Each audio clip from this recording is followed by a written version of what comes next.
Коммерциялык банктар менен биргеликте ишканалардын кредиттик милдеттерин баарына талдоо жүргүзүп, алардын мөөнөтүн узартуу боюнча иш алып баралы. Реструктуризациялоо жана пролонгациялоо боюнча. Негизги суммасы боюнча жана пайыздары боюнча мөөнөтүн төлөө мөөнөтүн жылдырышыбыз керек. Бул боюнча да мен ойлойм, Улуттук банк баш болуп, коммерциялык банктын жетекчилери дагы өзлөрүнүн иш-чараларын аткарат го деген ойдобуз. Мында дагы жанагыдай пеня, штраф дегенди эсептөө жолун суранышыбыз керек.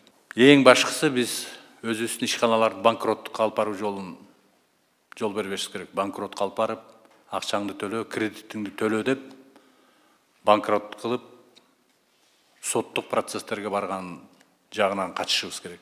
Муну мүмкүн болушунча буга жол бербешибиз керек биз. Азыркы финансылык шок, азыркы кыйынчылык бул бир эле 2 айда бүтө калчу кыйынчылык эмес. Мунун зыяны, мунун кыйынчылык мезгили дагы уланат. Ошон үчүн биз сөзсүз түрдө бизнести колдошубуз керек. Мүмкүн болушунча. Финансылык жактан дагы жана мыйзам жагынан дагы өзгөчө салык, бажы мамилелери боюнча сөз колдошубуз керек. Азыркы мөөнөттө иштебей турган, карыз болгон, ушул мөөнөттө пайда болгон карыздарды салыктар тарабында төлөө мөөнөтүн узартабыз. Салыктык жана социалдык төгүмдөр боюнча отчетторду тапшыруу мөөнөтү 1-октябрга чейин жылдырылды. Жарандарга жана жеке ишкерлерге бирдиктүү салык декларацияларды тапшыруу мөөнөтү 2021 жылдын 1-апрелине жылдырып, 2 жылдын декларациясын бир тапшырсын. Ошондой эле аларга салыктык отчетту өз убагында тапшырган жоксуң деген эч кандай штрафтык жана финансылык санкциялар салынбаш керек. Мындан тышкары текшерүүлөр боюнча 2021 жылдын 1-январына чейин эч кандай текшерүү болбойт. Муну менен бирге өкмөт коммуналдык ишканаларга электр энергияны, коммуналдык төлөмдөрдү, интернет байланыш кызматтарды 3 айга чейин өчүрбөөгө чакырабыз. 3 айдан кийин төлөсө дагы айып пул, штраф, пениялар салынбаш керек деп эсептейбиз.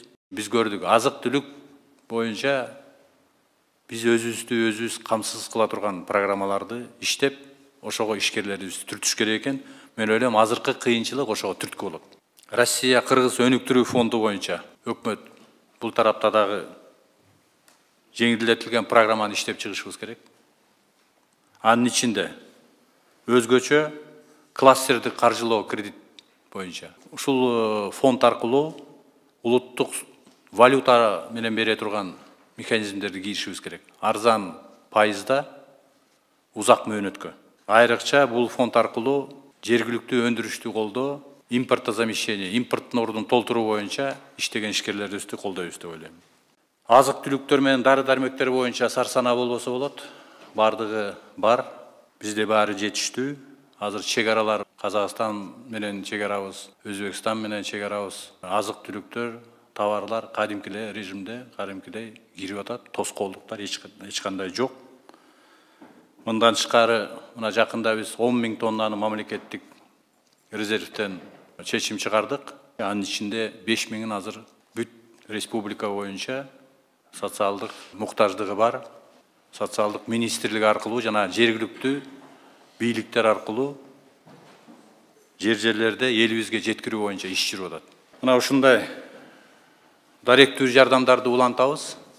Мындан тышкары ар кандай оор жагдайга кабылган жарандарыбызга азык-түлүк жагынан, дары-дармек жагынан дагы жардам берүү боюнча бүт республика боюнча жарандарыбыз, ишкерлерибиз колдоого алып атат.